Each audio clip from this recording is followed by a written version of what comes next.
May the 7th, 1954. 5 girls from the June Dally-Watkins modelling school are taken by an artist to photograph them for a calendar. Once on location, the artist pulled a gun on them and proceeded to rape them. Sentenced to death, how could he then kill 2 women? This is the case of Leonard Keith Lawson, the comic book killer. Hi, I'm your host Cambo. Grab a beer and pull up a deck chair. This is True Crime Island, another true crime podcast.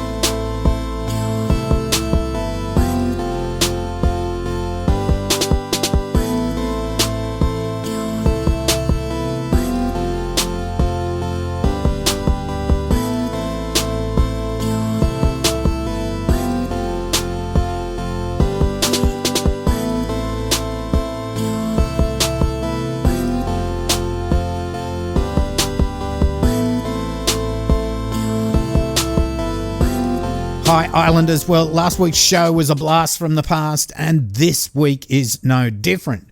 This week we go further back in time to 1954 Sydney, where June Dally-Watkins had a modelling agency and school which she started in 1951, just a year after opening her personal development school for young ladies to train them in etiquette and deportment. Yes, it sounds funny now, but girls would go to her school to learn how to act like young ladies. Now, June was born in 1927 and she still teaches etiquette to young women in China. She's 92, bless her. Back in the day, comics, although still big today, were huge back then, and one comic called Action Comics, not to be confused by the British and American comics of the same name, was launched in 1946. In the second issue, a character called the Lone Avenger, created by 19-year-old Leonard Keith Lawson, or Lenny as he was known, was immensely popular. The Lone Avenger, which obviously was a blatant rip-off of the Lone Ranger, told the story of cowboy Paul Nichols, who dressed in a white hat, red mask, green shirt, leather gauntlets, belt and boots. According to Joe Sergi of the CBLDF, which is the Comic Book Legal Defence Fund, the Lone Avenger fought crime, first on the range as a wandering hero, and then in the town of Red Rock, where he eventually would settle down and become Marshal of Red Rock. I can't say Red Rock. He had a horse called Midnight, and Lawson, he grew up out of the sticks at a place called Wagga Wagga, a 6-hour drive southwest of Sydney. His father was a butcher, he had a younger sister, and he passed the intermediate certificate and claimed he was at one time dux of his class. At 19, he married a girl the same age as him and they would have a daughter and 2 sons. In 1954, he separated from his wife. Now, back in the day, and I hope I don't annoy anyone with that phrase, I've said it a few times over the last couple of weeks, but back in the day, American comics were banned in Australia. This helped the local industry, and Lawson's Lone Avenger comic became very, very popular, probably because of the depiction of, and these aren't my words, but bosomy heroines, which any young comic book reading lad was sure to appreciate. So Lawson's at the top of the heap in the Australian comic book world. Not only is he a comic artist, but he's also a painter and a photographer. So, born in 1927, and as I said before, Lawson was only 19 when his comic book character became very successful. By 1954, where this saga starts, he had several other characters. The Hooded Rider and Diana, Queen of the Apes. There was another character, like a secret agent type called Peter Fury, and he did that under the name of Keith Leonard. On the 7th of May 1954, Lawson had organised for 5 models from the June Dally-Watkins modelling agency to go with him on location for a calendar shoot. He wanted to take not only fully clothed shots, but also shots of the girls in swimsuits. Lawson had not only prepared his camera gear for the shoot, but also he took with him a sawn-off rifle, short pieces of rope with loops tied in them, and a knife and strips of adhesive tape and sticking plasters. Obviously not props for the shoot. So at 9:45am, Lawson picked up the young women from the studio and drove them towards Terry Hills. Now that's less than an hour's drive north of Sydney. Other than the main residential area at Terry Hills, it's mainly bush. Lawson stopped the car. They all got out and walked about a quarter of a mile into the bush. Lawson took photos of the girls and then they all sat down for a picnic lunch. After lunch, the photo shoot continued. After taking more photos, Lawson went to his briefcase where he took out a sawn-off rifle, pointed it in the direction of the now shocked girls, and he said, "I'm suffering from cancer and I'm going to do away with myself. If you all behave yourselves, no harm will come to you." He ordered them to lie face down, then took out his rope and roll of sticking plaster, tied their wrists and ankles, then placed the sticking plaster over their mouths to stop them from screaming for help. He then stripped one of the 15-year-old girls and proceeded to rape her. He repeated this on one of the other girls and then sexually assaulted a third girl. During the assault, one of the girls tried to grab a sheath knife from Lawson's pocket, but he noticed and waved her away with the gun. Satisfied, he then unbound the girls, ordered them back in the car, and drove back towards Sydney. The girls had him stop at Gordon. Now that's about 20 minutes drive southwest of Terry Hills, where he let them out of the car. They immediately called police, and it wasn't long before Lawson was arrested. After the girls were interviewed by police, they interviewed Lawson. Detective Giles said to Lawson, "These 5 girls say you've assaulted 3 of them." Lawson replied, "Yeah, that's pretty right too. Whatever they told you, that's correct." Lawson would also go on to say that he'd taken the gun with him to Terry Hills to force his attentions upon the girls. He said he was thoroughly ashamed of what he'd done. He said, "I needed the gun and knife to force them. I needed the rope to tie them up so they'd not struggle, and I needed the tape to place over their mouths so they could not call out." Now, Lawson had met and done photo shoots with 2 of the girls previously and met 4 of them also before. So I guess when June Dally-Watkins was approached by him to have 5 models, she didn't think there would be a security issue, especially having 5 girls together. Why there wasn't a chaperone with them, we'll never know, especially being back in the day, and standards were a little different. Anyway, his trial was held in the Central Criminal Court in Sydney on the 22nd of June 1954, where Lawson pleaded not guilty. On the 24th of June, just 2 days later, Leonard Keith Lawson, 26, commercial artist, was found guilty on 2 charges of criminal assault, and he was acquitted on the 3rd charge. Now get this, before his sentence was passed, the judge asked him if he had anything to say, and Lawson just shook his head. He was then sentenced to death for the crimes he had committed. As he was leaving the dock to go back to the court cells, the judge called him back. Justice Clancy said, "Before you leave, I want to add this. It's not my practice where a sentence is fixed by Parliament to make any observations. In your case, I propose to depart from that practice. I should not want you to leave this court in the belief that you can expect any clemency in any recommendation from me to the Executive Council. I accept the law as it is, and I think it's a proper law and a just law. I think that in your case, there is no reason why it should not be carried into execution." Well, the death penalty. But as it looks as it was a mandatory sentence at the time, the judge was just rubbing it in at the end saying he deserved it 100%. But this is by far not the end of this story. In 1955, New South Wales abolished the death penalty for everything except for treason. So Lawson had to have his sentence sort of redetermined. In doing so, he would end up getting 14 years for his crimes, but would only serve 7 of those years before being released in May 1961. So from the death penalty to 7 years. I mean, either the first penalty was way too severe or the final sentence was way too lenient. What do you think, Islanders? Well, let's go on.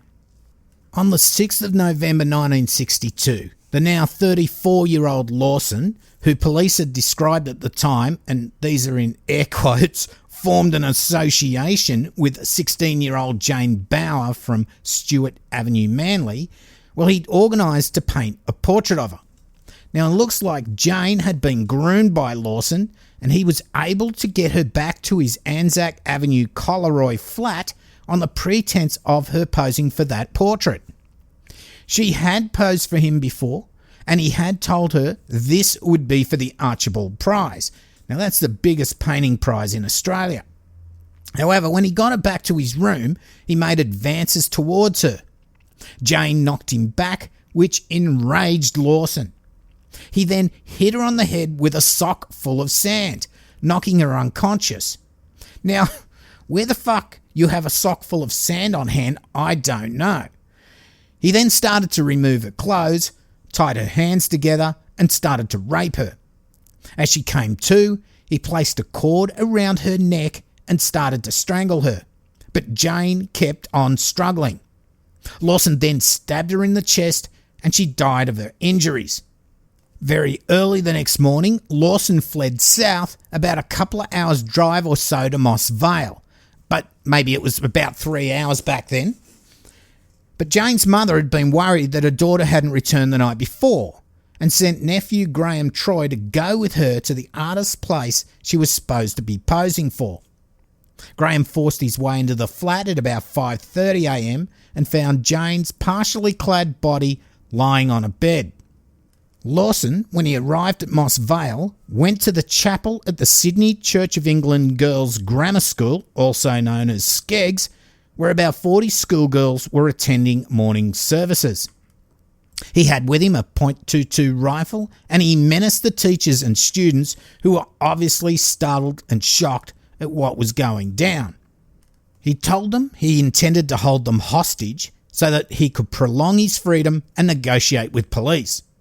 He told them he had killed someone already and wanted to speak to 3 people. The headmistress, Miss Jean Turnbull, was present inside the chapel and she approached Lawson. He pointed the rifle at her and she backed off a little. She said to him, "What about our leaving certificate girls? They have examinations this morning." Lawson replied that he didn't care about that. Lawson then let Miss Turnbull return to the front of the chapel to continue the service.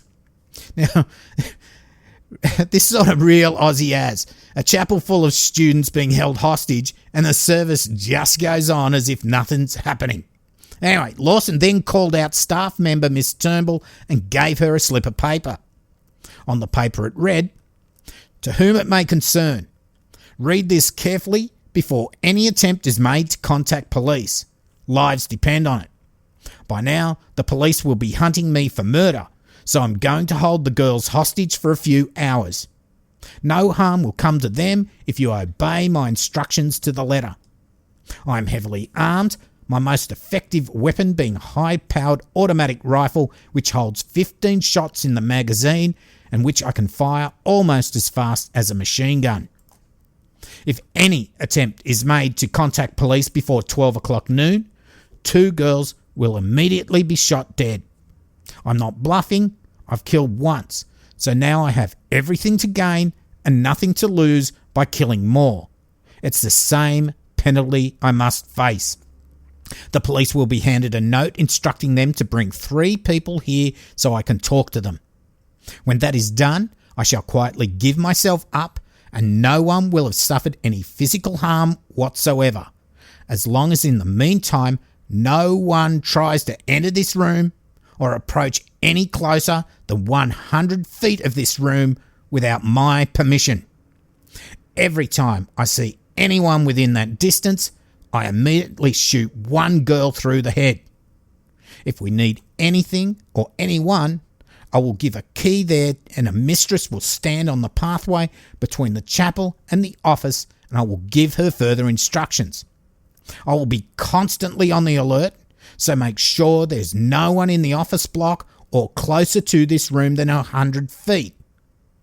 Anyone that comes closer will be the direct cause of an innocent girl losing her life. I'm not a killer by nature or desire, but if forced to do so by anybody foolish enough, then I won't hesitate. If I see hide or hair of the police before 12 o'clock, then I'll make you regret you ignored my instructions.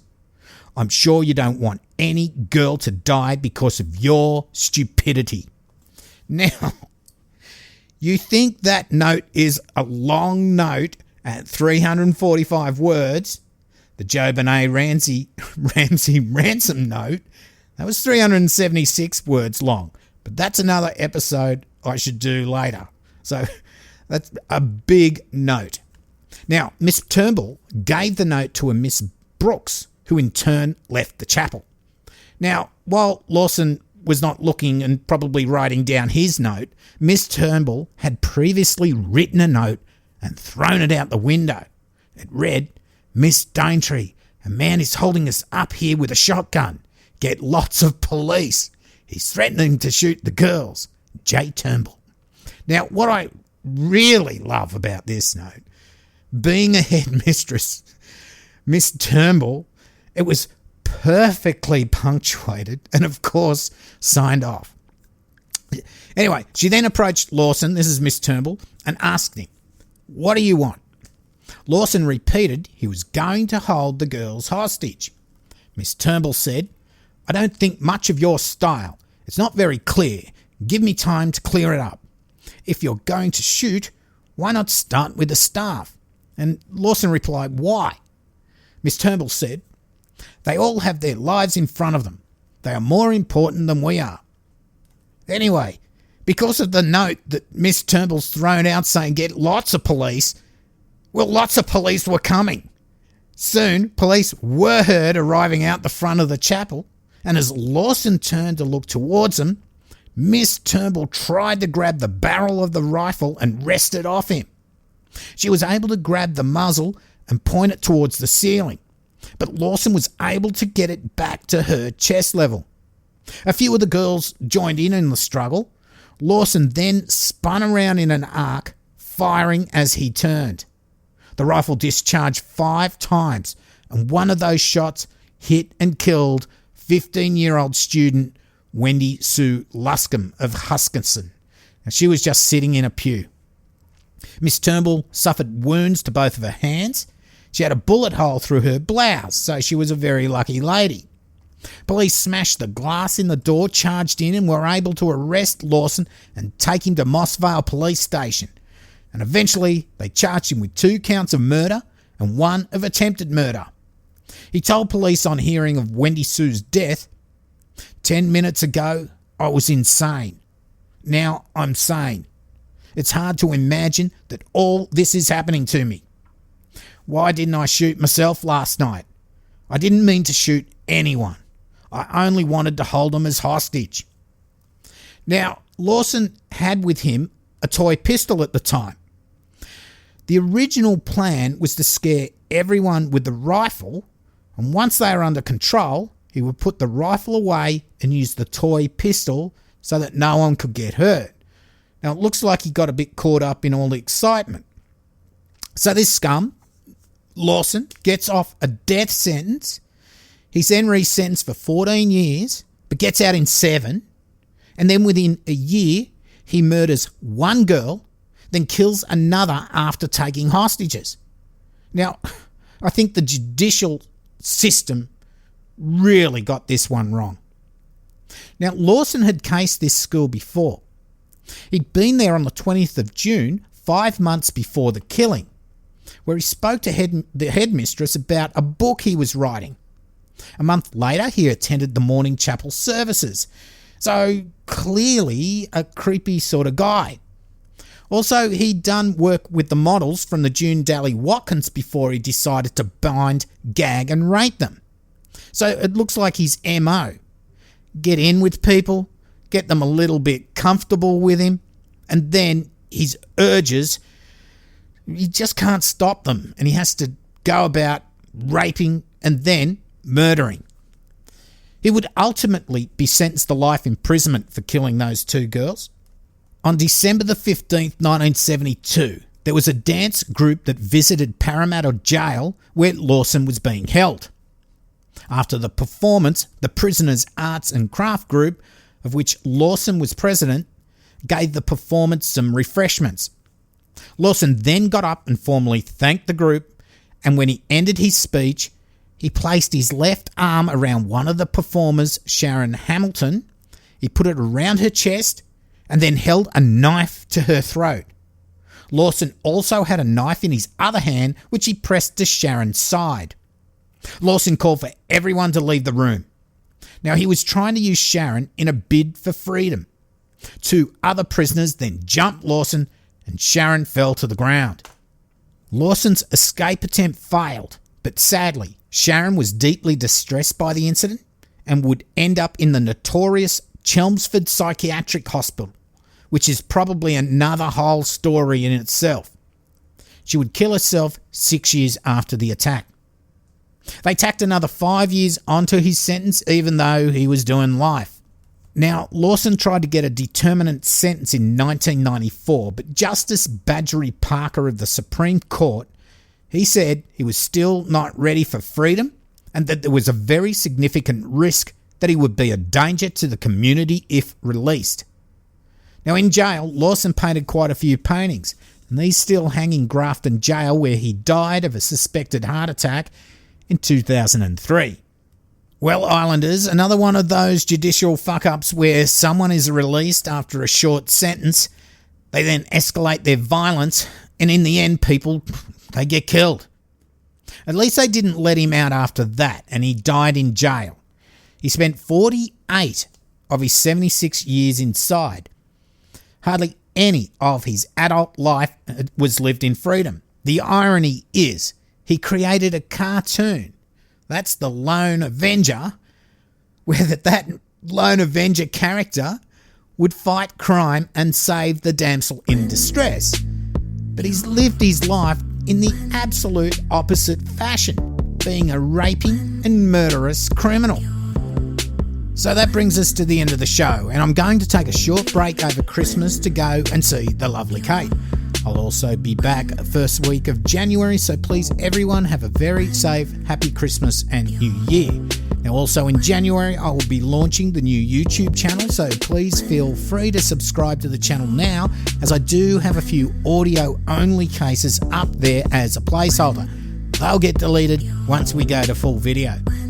In regards to Patreon, Keith, I have your stickers on my desk at work to post out to you, so sorry for the delay. So I'll keep the ending short this week, but I'd just like to say again, thank you all to the Island listeners, past and present Patreons, the PayPal donators, the sharers and the reviewers, the mods on the Facebook, Abby, Senga and Jason, all the retweeters and Instagrammers, thanks to the lovely Kate, and to all my other podcast friends out there. I hope you have a safe, merry and fun Christmas and New Year. Now, don't forget we are a big community, so if you need a friend over the festive season to talk to, there are plenty of us to reach out to as well. So, I've been your host Cambo, you've been listening to True Crime Island, and as I always say, don't forget to delete your browser history. Good night. Boom Vakalanga.